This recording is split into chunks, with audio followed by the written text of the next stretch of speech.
This is Dingbo Power. We'll guide you through the refilling coolant, engine oil, and fuel. This is the fuel filler port. This is the fuel inlet pipe. Connect the pipeline securely for fuel supply. This is the fuel return pipe. After connecting the pipelines, loosen the exhaust screw and press the hand pump until all air is expelled from the pipeline. Tighten the screw firmly afterwards.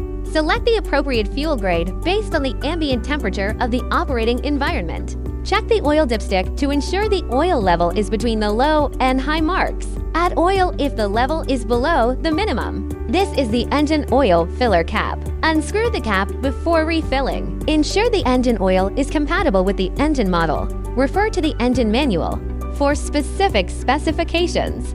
Tighten the cap securely after refilling. This is the coolant filler neck. Critical note: refill coolant only after the unit has fully cooled down. Refilling during hot operation may cause cylinder block cracking or coolant splashing. Each action: fill the coolant to the specified level as indicated in the manual.